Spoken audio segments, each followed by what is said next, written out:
Tu regardes, les Anglais, ce sont des marins, les Italiens, ce sont des marins. Tu cherches en France quels sont les meilleurs chanteurs, tu les trouves en Corse, plutôt sur les bords que dans les montagnes, mais ça se discute. Et surtout, tu vas en Bretagne, il y a les chants traditionnels bretons que personne actuellement n'a remis à la mode du jour. Moi, j'avais énormément apprécié le travail d'Alan Stivell, parce qu'il était vraiment à la recherche des fondations culturelles bretonnes. C'est le premier à chanter en breton dans le monde du showbiz. Oui, oui. Voilà. Bon, ben, ce travail-là, s'il était fait, on s'apercevrait que ce que je dis maintenant, peut-être dans 25 ou 30 ans, est parfaitement cohérent et que tout se met bout à bout. Voilà. Donc on pourrait retrouver à travers, parce que si on s'intéressait vraiment justement précisément à la langue des oiseaux, il y a plein de choses qu'on pourrait retrouver C'est énorme dans toutes les dans les langues. noms. Voilà, parce que ça Dans voudrait toutes dire les que langues. ça a conservé une trace aussi bien dans les noms des Ouais, choses, dans bien les. sûr, Ouais. bien sûr. On s'intéresse très peu à cet aspect-là des choses. Parce que l'université ne reconnaissant pas cette chose-là, elle la méprise, elle la met de côté, elle la piétine et c'est tout. Maintenant, on discute avec quelqu'un qui est historien. Moi, j'ai rencontré Didier Kahn, historien de l'alchimie. J'ai eu l'occasion de discuter avec lui. Il m'a dit, moi, ça fait 25 ans que j'étudie. Mais ce type-là est un ignorant, un docte ignorant, mais un ignorant, il ne sait rien de l'alchimie. Il ne sait rien des modalités de transmission. Il ne sait même pas expliquer les noms qui sont donnés et que se sont donnés eux-mêmes les alchimistes. On lui met une énigme alchimique sous le nez, Fulcanelli. Ces bouquins paraissent en 1926, en 1930, c'est pas si éloigné. Ils seront incapables, ils vont déployer 2000 universitaires, ils ne trouveront pas. Voilà, c'est tout. Ils ne veulent pas tenir compte du fait que les alchimistes disent eux-mêmes, nous formons nous-mêmes nos successeurs, les élus, etc. Puis voilà, dans notre langue à nous, tout ça. Pourquoi on appelle ça la langue des oiseaux? Parce que l'oiseau, c'est l'esprit. Tout ce qui vole, c'est l'esprit. Pourquoi les Indiens d'Amérique du Nord mettent des grandes plumes ici? Parce qu'ils figurent la tête comme un rayonnement de l'esprit. Voilà, c'est le moyen de se joindre au cosmos. Parce que dans l'univers, qu'est-ce qui se fait? C'est pas tout le monde sur des planètes, c'est tout le monde dans l'espace aérien. Quand on dit, ouais, les extraterrestres, comment ils font pour venir de leur planète jusqu'à chez nous? Mais c'est un délire, ça. Les extraterrestres, il y a longtemps qu'ils se sont tirés de leur planète, ils n'en ont rien à fiche de leur planète d'origine. Elle est morte depuis longtemps, leur planète. Et ils le savent. Ils sont assez savants pour savoir quel est le développement d'une planète. De la même manière que moi, j'ai assez appris pour savoir le développement de ma planète. Je sais pourquoi les formes des continents sont ainsi. C'est la loi de Coriolis d'abord et ensuite la loi de Brooke, si ça intéresse les auditeurs, qu'ils cherchent dans ces domaines. La loi de Brooke, c'est plus difficile à trouver. C'est un militaire belge et ses bouquins sont très durs à trouver maintenant. Mais bon, si ça les intéresse, ils vont savoir qu'il y en a un autre qui s'appelle Albert Cochon de la Parent, qui est un géologue dont tous les géologues du monde lisent les bouquins. Eh bien, ce type-là, il a donné la description qu'on peut suivre de ce que sera la planète. Et ce type-là a été instruit par les hermétistes et était hermétiste lui-même. Bon. D'ailleurs, il a des petits-enfants, il travaille chez Hermès. C'est marrant, hein? Oui, ça c'est marrant. Voilà. Alors, pour revenir à la langue des oiseaux, Ouais. note ceci. Oiseau, c'est le seul mot de la langue française qui comporte toutes les voyelles. Ah oui. Et dedans, il y a la lettre S, la manifestation de l'énergie des voyelles, c'est-à-dire l'esprit lui-même. Or, si tu analyses le nom même de la divinité hébraïque, qu'on appelle tétragrammaton, c'est-à-dire les 4 lettres, J, H, W, H, ou I, enfin il n'y a pas de voyelle là-dedans, eh ben, c'est exactement ce qui est dit d'une autre manière. Donc sans rentrer dans le détail, parce que je l'explique dans mes cours, dans les vidéos et tout ça, il y a les mêmes procédés partout, tout le temps. Donc il faudra bien tenir compte de cela. La lettre H, sa particularité, Hermès commence par la lettre H, et quand tu mets P devant H, ça devient F, tu mets C devant H, ça devient CHE, etc. Donc c'est une lettre qui fait muter. Voilà. Directement, ça décrit Et géométriquement, c'est ce qui est en haut comme ce qui est en bas, puisque la lettre H, voilà. Et c'est un double carré, c'est-à-dire le double carré de la chambre haute de la grande pyramide, qui a des propriétés spécifiques, puisque si tu fais 1 pour le bord de ce double carré, ça fait 2 pour la longueur, 1 pour la largeur, et racine carrée de 5, puisque 2 au carré plus 1 au carré, racine carrée de 5, c'est la moyenne harmonique, alors que là, c'est la moyenne arithmétique, c'est-à-dire l'égalité absolue ici et l'égalité harmonique ici, qui sont les deux choses dont se sert l'univers.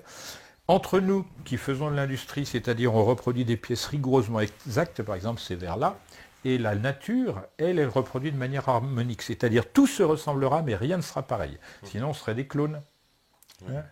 On est des clowns, mais c'est pas... Ouais, voilà. c'est Alors, un autre s'il y a problème. d'autres questions, il faut en profiter. Euh, Qu'est-ce qu'on me dit encore, oui, comme question? Karnak a une incidence sur la gravitation, il y a donc bien une théorie de l'antigravité. Que pense Jacques Grimaud de cette théorie? Alors, on peut présenter des théories en quantité industrielle. Le problème, c'est de les vérifier par une mise en œuvre qui a des résultats directs. Ce que l'on sait quand on ouvre son sac à malice, c'est qu'il y a des choses qui s'appellent la lévitation, que ce soit d'êtres humains et même des animaux dans certains cas, et d'éléments dits inertes. La partie centrale, je l'ai déjà dit, ça se joue entre gravitation, inertie, les forces, énergie, etc., etc., et surtout polarité. Voilà. Maintenant, si j'en dis plus, je risque de dévoiler ce qu'il ne faut pas dévoiler maintenant. Voilà. Trop de ça. Bah oui. Alors, une autre question, parce que hier on a reçu un chercheur aussi, qui lui remet en cause l'existence des savants grecs, qui selon lui serait une invention. euh, Bah, qu'il le démontre. il l'a démontré assez bien, parce qu'il nous expliquait quelque chose, alors justement, qu'il n'existait aucun écrit des Grecs qu'on puisse identifier comme étant l'écrit de Platon datant de l'époque de Platon. Alors, non, Et ça n'est pareil pas pour exact. les autres. Ça n'est pas C'est ce exact. qu'il nous a expliqué La ici. vérité, comment dire, dans ce domaine, c'est que les Grecs, d'une manière générale, ne signaient pas. Donc on attribue à machin un truc à bidule. Ça ne veut pas dire que parce que cette chose-là n'existe pas, ça c'est pratiquer l'histoire de manière étroite. Il faut savoir que le vrai nom de Platon c'est Aristoclès, c'est-à-dire quelqu'un qui possède le pouvoir de l'aristocratie, quelqu'un du sommet de... Voilà. Mais son surnom Platon, ça veut dire le costaud, le large. Pourquoi? Parce que ce type-là, il est très capable. Il y a des gens qui s'intéressent de nos jours, par exemple, à ces near-death experiments, c'est-à-dire les gens qui meurent et qui reviennent de la mort. Le premier à raconter ça, c'est Platon, c'est 5 siècles avant notre ère. Ce qui importe, c'est pas de savoir si c'est Platon, s'ils ont existé ou pas, c'est pas ça, parce que les anciens, d'une manière générale, étaient plus ou moins hermétistes. Platon l'était, Socrate l'était, même Aristote. Donc c'est pas là le problème. Le problème, c'est qu'il y a une temporalité qui se dévoile. À l'époque où Platon, par exemple, parle de l'Atlantide, on nous parle chez les Hébreux de la création du monde, la Bible, etc. C'est la même période. À cette même période, en Chine, il y a des gens comme Lao Tse. Oui, bon, bah écoutez, il faut faire attention. C'est au moment où se dévoile une partie de l'hermétisme traditionnel, et c'est tout. Qui sait traduire Lao Tse actuellement? Même chez les Chinois, il n'y en a pas beaucoup. Platon non plus, etc. Ce sont des jeux de mots. Platon, c'est de l'égyptien, ce n'est pas du grec. Voilà. Et, aussi, il remettait en cause l'existence même du temple de Salomon, pour qui on a Alors trouvé ça, c'est aucune autre preuve. chose. Il dit Ça, qu'il y c'est a autre chose. Moi, je absolument sais aucune que preuve. les Hébreux, en général, et leurs successeurs, ce sont des personnes qui trafiquent l'histoire en permanence, qui s'attribuent des mérites qu'ils n'ont pas, des choses qu'ils auraient faites qu'ils n'ont pas faites, puisque, par exemple, en Égypte, moi, j'ai été confronté plusieurs fois à des groupes qui me disaient, vous n'avez pas à travailler là-dedans, c'est nous qui avons, nos ancêtres qui avons construit les pyramides, ça ne se discute pas. Bon, ben ça ne se discute pas, c'est pas la peine, en effet. D'accord. Donc ça, parce que... C'est des gens qui n'ont pas d'histoire, qui à leur époque de naissance, il y avait deux grandes zones civilisées et au milieu qui détroussaient les gens qui allaient de l'une à l'autre. C'est le pays à un fleuve et le pays à deux fleuves. Et entre les deux, il y avait ceux-là qui détroussaient tout le monde. Quand ils ont compris en voyant l'Égypte que c'était merveilleux, la civilisation, que c'était beau, ils se sont dit mais on ne va pas aller en Égypte. On a essayé, on a loupé, c'est les Hyksos et les compagnies. On a essayé d'une autre manière, ça a été l'exil à Babylone, ça a foiré. Qu'est-ce qu'on fait? Eh bien on pille tout ce que les autres... voilà, puisque c'est leur métier d'origine. Voilà. Donc ils se mettent en intermédiaire, ils se positionnent en intermédiaire partout. Et tu confirmes aussi, alors ça c'est un fait qui est souvent évoqué, le fait qu'il n'y ait jamais eu d'esclavage en Égypte. Et... Alors, d'abord, l'idée même d'esclavage en Égypte, c'est une hérésie totale. Il suffit de connaître les textes religieux égyptiens ou, comment dire, les enseignements. Il y a le livre des portes, enfin, il y a énormément de textes qui disent que quelqu'un qui vit, je vais dire autrement, pour les Égyptiens, pour les hermétistes, pour tout ce monde antique, la chose à préserver par-dessus tout, c'est la vie. la sienne propre, celle de son voisin, etc. Le christianisme prend ses sources en Égypte et pas ailleurs. Quand on dit judéo-christianisme, c'est de la foutaise. Le judéo-machin, c'est du Talmud. Et le Talmud est totalement opposé aux évangiles. Totalement. Il n'y a rien à dire là-dessus. Le problème, c'est que comme on ne veut pas traduire le Talmud et que personne ne réclame, parce que personne ne peut réclamer, le résultat, c'est qu'on ne sait pas où se positionner. On se dit, qu'est-ce qui va m'arriver si je parle de ça, on va me traiter d'antisémite. Bah oui, c'est ça la culture. Ouais, maintenant. Tu dis quelque chose, au lieu de pouvoir vérifier la chose ensemble, si la chose était vraie, on me convaincrait facilement, on me montrerait les choses. Mais non, on ne veut pas te les montrer, on te dit, t'es un pourri, tout ça. Qu'est-ce que c'est que ce cinéma? Hein? Parce qu'on ne peut pas nous montrer ça. C'est vrai que le Talmud, paraît-il qu'il existe des versions cachées. Non, il y en a deux, celui de Jérusalem, celui de Babylone, qui est le plus. Voilà, et ben écoute, si c'était un sujet à évoquer ici, ce serait bien. Voilà, parce qu'en réalité, nous on se fait, par exemple, nous les cathos, les chrétiens, etc., on se fait quand même insulter en permanence par tout le monde, mais surtout par ceux qui promeuvent le Talmud. Mais on ne peut pas critiquer le Talmud puisqu'on n'a pas le droit à une... voilà. C'est marrant quand même, parce que tous les gens qui se sont intéressés à l'histoire, quand ils ont lu le Talmud, ils ont changé d'opinion à l'égard de l'histoire. Ça, c'est à noter. Hein. Moi, par exemple, j'ai été pris à partie par Jacques Heilbronn dans une émission tournée chez Baglis, qui a commencé à m'insulter parce qu'il disait que Paul Lecourt, celui qui avait créé l'association que je dirigeais, association culturelle, était un antisémite notoire, une pourriture de raciste, etc. etc. J'ai dit, jusqu'à présent, M. Heilbronn, tout ce que j'ai vu qui pouvait faire passer M. Paul Lecourt pour un antisémite a été extrait du contexte. Donc je ne vois pas pourquoi... Voilà. Oui, mais il avait un livre de chevet, c'était par l'abbé Rowling, qui est un antisémite notoire. Je dis, écoutez, l'abbé Rowling, il n'a fait que réagir à la première lecture qu'il a faite du Talmud. C'est un peu normal, compte tenu des cochonneries épouvantables. Il m'a dit, mais c'est pas vrai, tout ça, les juifs n'ont pas comme ça. J'ai dit, écoutez, ça tombe bien, je l'ai avec moi, vous voulez que je le montre? Il s'est arrêté. Ma femme était témoin. S'il veut dire quelque chose, il n'a qu'à venir débattre avec moi de ces choses-là. Moi, j'ai pas honte. Je dis les choses telles que je les perçois et telles que je les pense. Je suis loyal. Je lui fais pas un procès, je lui dis pas sale juif ou quoi que ce soit. Il n'a pas à parler comme ça. Qu'il n'aime pas l'abbé Rowling, on n'a pas à parler de ça. Moi, je dis Paul Lecourt, il a créé l'association Atlantis parce qu'il voulait rechercher l'Atlantide. Ça n'a rien à voir avec les juifs, je suis désolé. Qu'il ait eu une opinion disant que les juifs n'ont pas d'art, il l'a démontré, il a raison. Ils empruntent à tout le monde. Voilà. Et moi, quand on a fait cette interview, qui était antérieure à celle avec Jacques Heilbronn, c'était toujours avec Jacques Heilbronn, mais antérieure à Baglis, c'était à Vincennes. Et curieusement, la cassette où il me faisait ce même procès, il l'a enlevée. Et voilà ce qui se passait. Il recommençait sur le même sujet. J'ai dit, Jacques Heilbronn, ici, vous avez la chapelle du château de Vincennes. On a la même, pratiquement à l'identique, mais décorée. Ça s'appelle la Sainte-Chapelle, à côté du palais de justice.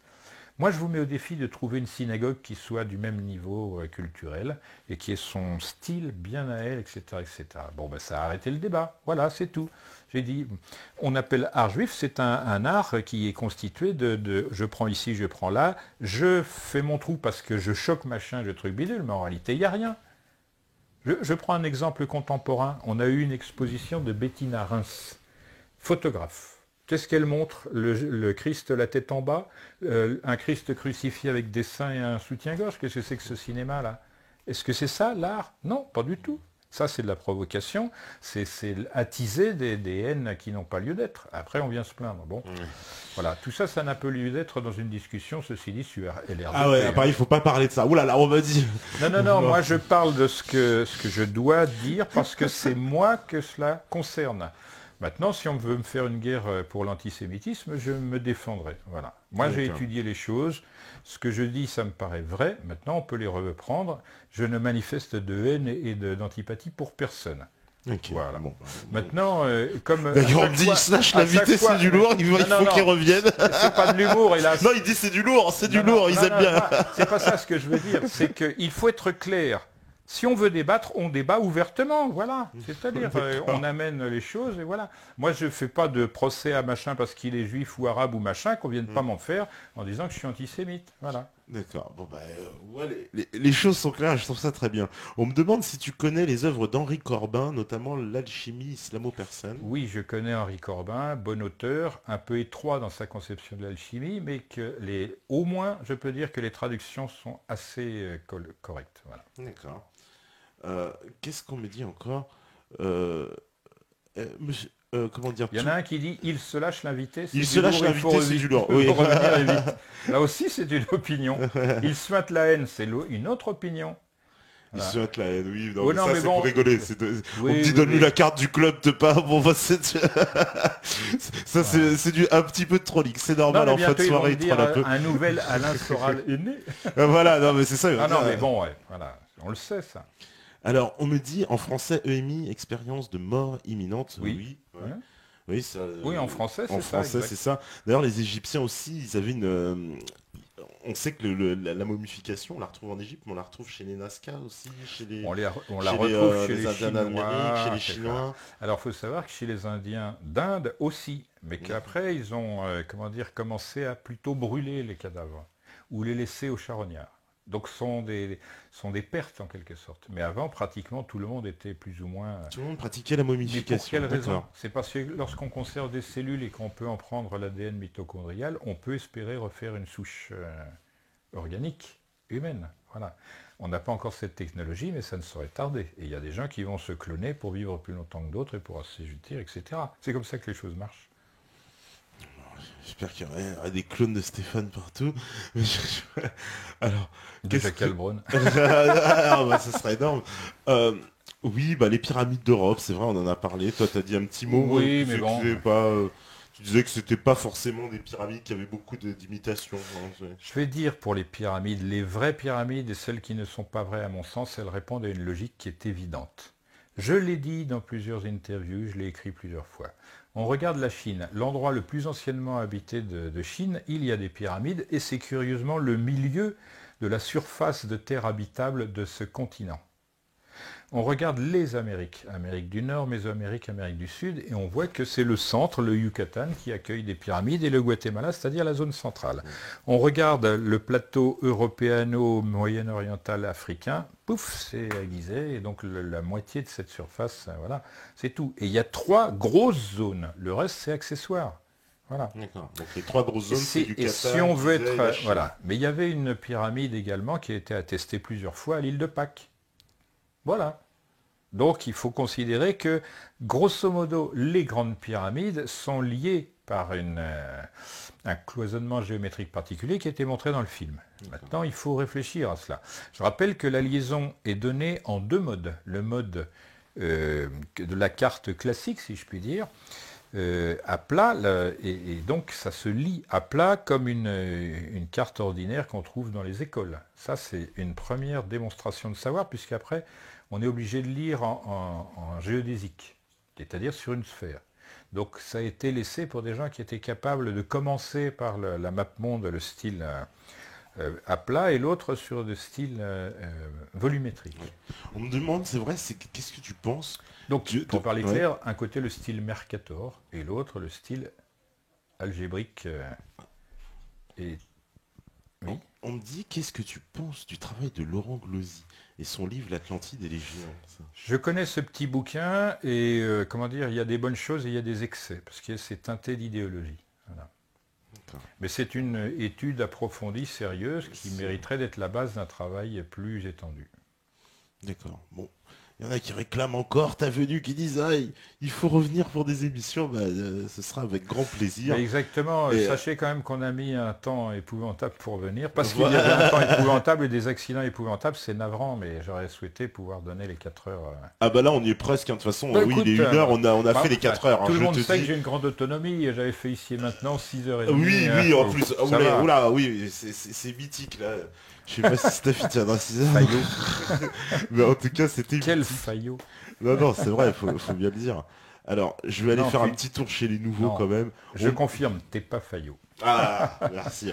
On me dit, la Lune est-elle creuse? C'est vrai ça? Non, il y a comment dire, des zones creuses, en effet, parce qu'il y a eu une activité volcanique et aquatique sur la Lune. Mais bon, le fait qu'elle s'est quand même pas mal voyagé, ben, on me posait la question, est-ce que vous connaissez le docteur Emmanuel Velikovsky? Il en parle assez bien de cela. Voilà. Dans la Lune, en effet, il y a des zones creuses. D'ailleurs, je crois savoir, me souvenir que Lunar Orbiter avait testé cela et qu'en effet, il y avait des échos multiples qui traduit, donc, selon la méthode du sonar, des cavités multiples. Voilà. D'accord. Et la Terre creuse, c'est crédible, Ça, pour moi, non. Non, pour moi, niet. D'accord, la théorie de la Elle, fameuse elle théorie est, de la elle Terre est creuse dans l'épaisseur de la croûte, mais à part ça, non. Hein. D'accord. Alors, je me trompe sur Gurdjieff? Qu'est-ce que j'ai dit de mal? Il se trompe sur Gurdjieff, ouais, je sais plus ce que tu as Non, dit mais sur bon, oui, Gurdjieff. c'est bon, ouais, bon, d'accord. Voilà. Alors, dernière Je dis ce que je souhaite dire, question. par ailleurs. Allez-y, profitez-en, c'est les dernières. Ah là, on me dit Luc Biget, ouais. Vous connaissez Non, mais on me met Zakaria Sitchin, les Anunnaki, Oui, Zakaria les aliens. Sitchin, oui, c'est Alors, on me le sort souvent celui-là. c'est Les comme Anunnaki, Anton Parks. Oui, Anton Parks. J'estime beaucoup la qualité de ses travaux. Ça ne veut pas dire pour autant que j'y adhère. Comme j'ai dit, ma manière de faire, c'est j'encourage le travail et je tape sur tout ce qui est amoral, déloyal, pourri pour les trolls, donc sans réserve.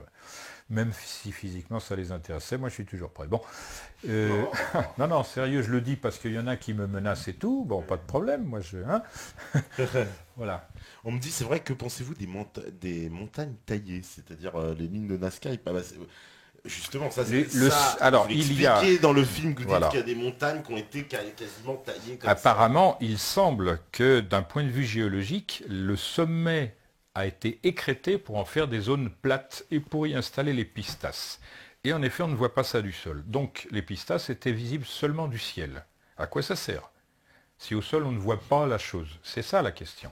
Ensuite, il y a de très longues lignes parfaitement rectilignes sur des dizaines de kilomètres. Oui, il y en a une qui fait 30 km, je crois. Il y a plus que cela. En réalité, il y a plus de 2700 km entre le Pérou et la Bolivie. On en parlera. Donc, et l'intérêt, c'est de savoir qu'au bout de les deux bouts de cette ligne sont occupés d'un côté par une mine d'argent et de l'autre côté par une mine d'or. On ne voit pas la relation de pourquoi faire une ligne entre une ligne droite. Ça veut dire que ces gens-là, on ne sait pas ce qu'ils faisaient, mais à part extraire des métaux, voilà. Alors, on va me dire, mais attendez, les métaux, on les fabrique, et on a raison de dire ça, on les fabrique dans l'espace. On prend tout ce qui traîne et on reconstitue. Mais là, il y a une chose que les gens ne savent pas et qui conditionne l'alchimie.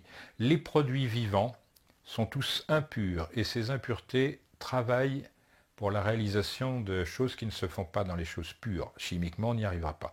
Ça s'appelle d'un nom catalyseur. Si on ne connaît pas le rôle des catalyseurs en chimie, ou même en physique, aucun résultat vivant. Voilà, la chose est réglée. Allez, une dernière encore, on me dit...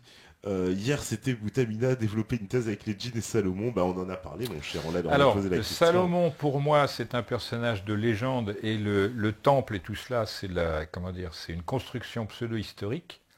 Parce que le temple, le mur d'alimentation, j'allais dire, le mur des lamentations, pardon, qu'on m'excuse, c'est un mur romain. Ça n'a absolument rien à voir avec le temple de Salomon des origines. C'est un mur romain. Et il est facile de le démontrer par la méthodologie, la taille et tout cela. Jean-Pierre Adam pourrait faire la démonstration s'il n'avait pas peur de se faire coincer comme antisémite. Moi, ça va. J'assume.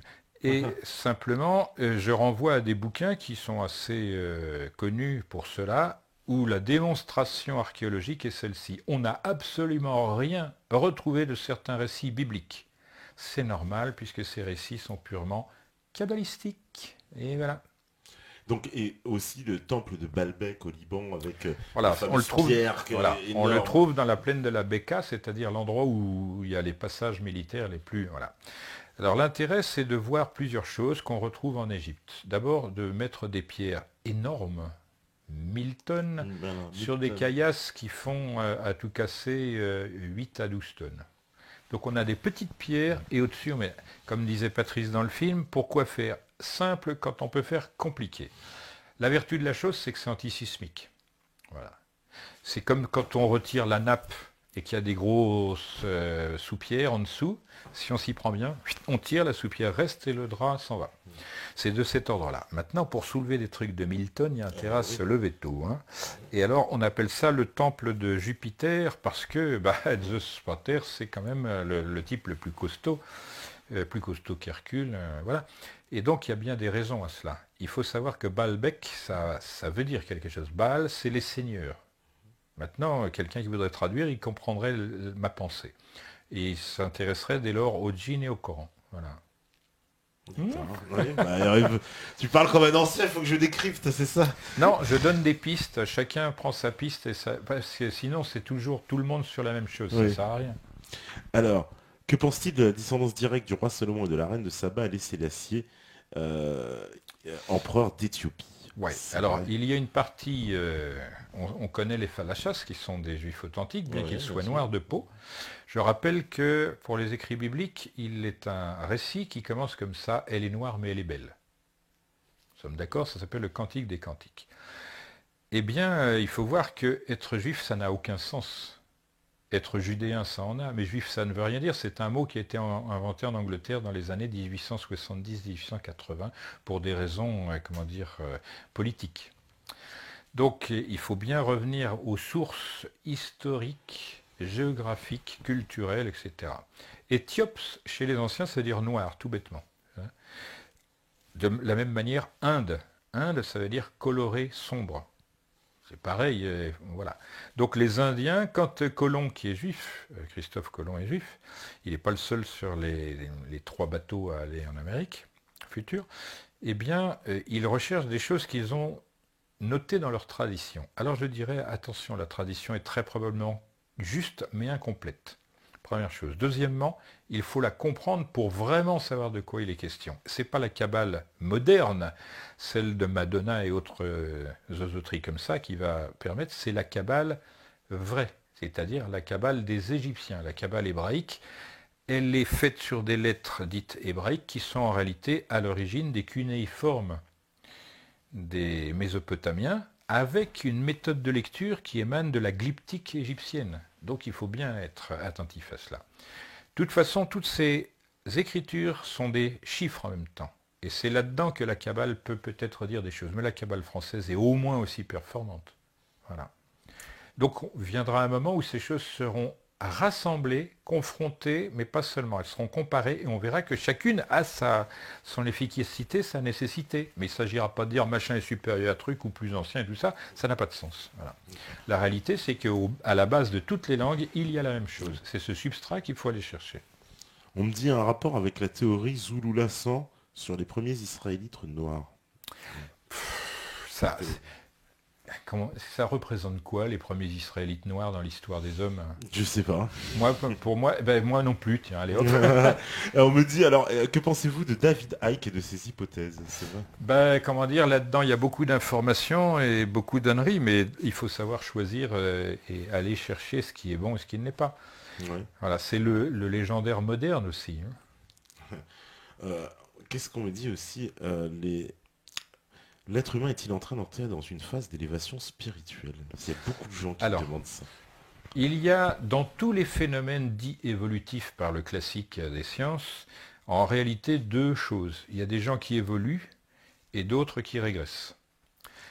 Actuellement, je pense qu'il y a beaucoup plus de naissances évolutives dans le sens de la perception de l'aspect exceptionnel de la vie spirituelle incarnée, toutes ces choses-là, mais il y a aussi de l'autre côté une chape épouvantable d'un matérialisme odieux qui fait souffrir énormément de monde. Le problème, c'est que comme tout est orienté vers ce matérialisme à très peu de choses près, ces gens-là n'arrivent pas à en sortir.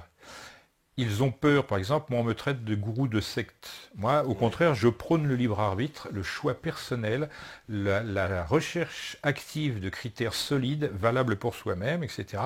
Et toutes les personnes qui viennent me voir, je leur dis, mettez-vous au centre de vous-même. Vous avez des difficultés parce que vous n'êtes pas adapté au monde moderne, il ne vous plaît pas et je le comprends. Maintenant, je n'ai pas de modèle à vous offrir, il faut que vous cherchiez le chemin et que vous y teniez jusqu'à ce que vous le trouviez. Quand vous l'aurez trouvé, vous serez libéré, mais ça comporte des risques élevés. Tout le monde n'est pas capable d'être marginal, tout le monde n'est pas capable d'être intégré au système, et c'est là la plus grande souffrance. Mais il y en a de plus en plus, il suffit de lire l'Internet, et on voit que ça se cristallise autour de certains thèmes. Et alors, voilà, on me dit je ne me lasse pas de vous écouter. Merci d'être venu et j'espère que vous reviendrez pour un deuxième opus. C'est vrai, petite question subsidiaire parce que Oui. quand même celle-là on me l'a posée plusieurs fois. Tu penses quoi du récentisme? Que ça a besoin d'être solidement étayé. Je pense qu'il y a du vrai dedans, mais comme l'individu qui parlait des Grecs qui n'ont pas existé, je dis faites bien attention à ce que vous dites, parce que ça c'est l'histoire événementielle. L'histoire, la vraie, ça s'appelle métahistoire, c'est l'incarnation des rythmes universels dans l'histoire humaine spécifique et terrestre. Donc se méfier. Je sais que ce que je dis est à peine compréhensible, mais le récentisme poubelle, sujet suivant. Il a raison. Eh ben, il a versé. Ok, merci beaucoup. Alors, monsieur l'invité, se sent-il investi d'une mission sur l'humanité? Non, pas plus précisément. Pour dire, si c'est des gens que comme lui, je ne sais même pas si ça vaudrait la peine. Bon, allez, je blague. Ok, mais je dis vrai quand même. Eh ben écoute, on va rendre l'antenne de toute façon. Ah oui, attends, il y a encore qu'est-ce qui arrive qu'on me dit? Christophe Colomb, juif, il est catho? Non, c'est la reine d'Espagne qui avait dit, les juifs, vous partez à telle date, si ça n'est pas le fait, vous serez obligé de vous convertir, il n'a pas souhaité, il s'est barré. Voilà. Christophe Colomb. Mais ça commence à se savoir. Hein. Oui, ouais. Surtout, et tu connais pas le livre La clé d'Iram de Christopher? Si, Christopher Knight, Robert Lemas. Ouais. C'est crédible, ils disent l'Amérique écoute, était je ne suis pas bon juge de tout par le fait qu'il y a énormément de livres que je n'ai pas lus. Mais les thématiques sont porteuses. Et maintenant, c'est pour ça que j'encourage tout le monde à affiner ses critères. C'est ça, moi je vois les années à venir comme un enrichissement, parce que tout le monde va pouvoir échanger sur le vrai, le juste, le bon. Voilà. Par exemple, moi j'ai toujours parlé des droits de l'âme et pas de l'homme, parce que je défends la vie animale, végétale, voire même minérale. Et voilà, c'est tout. C'est un point de vue à l'ancienne, si je puis dire, mais je ne peux pas m'en éloigner. Je ne peux pas défendre l'homme seul. Quand je vois des animaux qui souffrent de la bêtise, de la violence des hommes, ça me révolte. Voilà. D'ailleurs, peut-être c'est la seule raison pour être meurtrier pour moi. C'est vraiment... tu vois jusqu'au...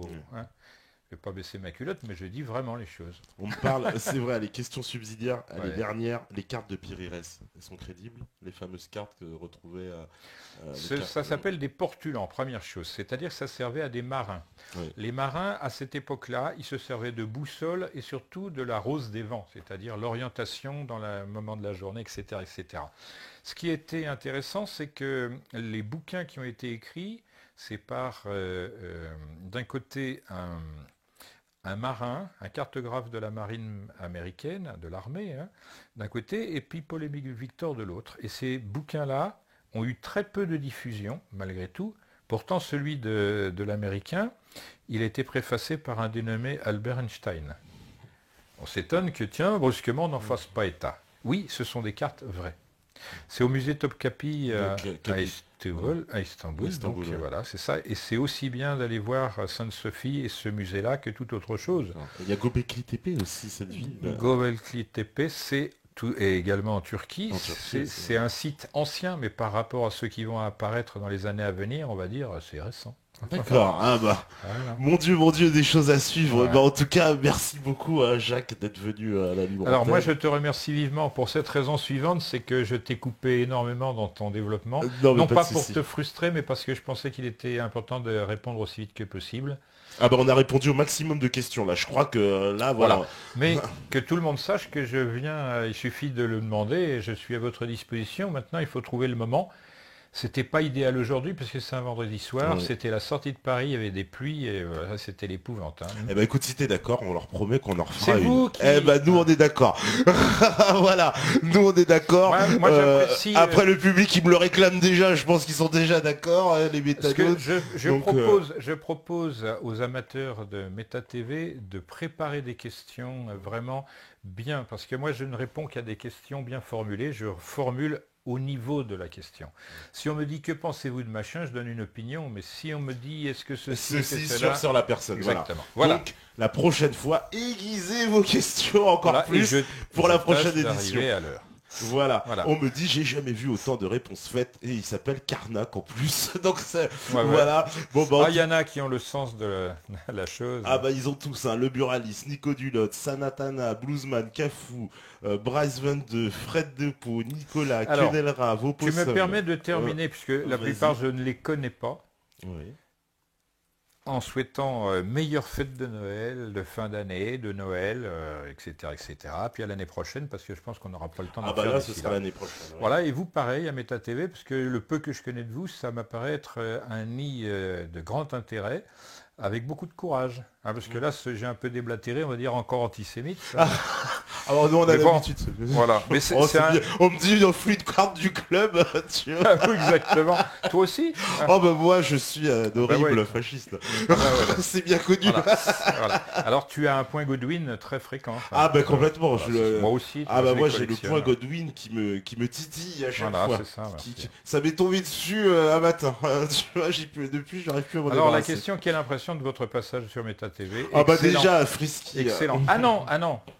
C'est tous des fascistes On est tous antisémites. des et tout ça, fascistes voilà. antisémites, des antitermites horribles. Voilà, c'est ça. Voilà, Espérance 8, Replay, Presse Volante, Yori, Frisky, DC Tutsi, Eurasien, Hugo Saint-Gilles, Mélie, Valigolou, Alors, Meta TV je vais terminer en faisant de la pub. Gaspard. Ouais, je vais faire de la pub pour terminer. Si vous avez besoin, enfin si ça vous intéresse de vous approcher de LRDP, c'est-à-dire la révélation des pyramides, il y a l'association que je préside qui s'appelle la Nouvelle Atlantide, qui fait référence évidemment pas seulement à Platon, mais également à Francis Bacon, qui a engendré la science moderne et qui était aussi un hermétiste. Et donc vous pouvez joindre la Nouvelle Atlantide sur la Nouvelle Atlantide Association sur votre barre de voilà, et vous trouverez des livrets, des vidéos, etc. Et c'est une période difficile parce que tant qu'il y a les procès, je ne suis pas libre. Après, quand je serai libre, je pense que ça ira beaucoup plus facilement. Ok. Eh ben merci beaucoup Jacques, merci à la régie bien sûr, merci aussi, on peut remercier ta femme qui est là, Bah oui, qui nous a fait des signes comme ça. Bah oui, la On dit, pauvre. merci. Elle dit, mais il dérape, c'est un il gros malade, dérape, va nous faire avoir des- elle voulait que j'arrête tout de suite. Je Mais non, dérape on a culturellement, l'habitude. c'est ni politique, ni raciste, ni quoi que ce soit. Voilà. C'est l'histoire qui est comme ça. C'est l'histoire, et voilà, ben, tu vois, ils nous disent tous merci, Billy, Yann Schilem, Psychotique, le Joe, Maro, Vincent, Yuri, Luc, Voilà. Odile, Terminator, Nico et Clara, Liberty, Meta TV Voilà. vite, etc. Bah, si j'ai pu faire Merci. passer une bonne soirée à tous, Eh ben, tous m'ont fait passer une excellente soirée. Eh ben nous Merci. aussi, parce que vous savez très bien que si vous étiez sur Meta TV ce soir, et si vous écoutez ce message, C'est qu'il y a une raison. ouais, c'est parce que vous êtes la résistance. Ciao. Allez, bye. Merci beaucoup.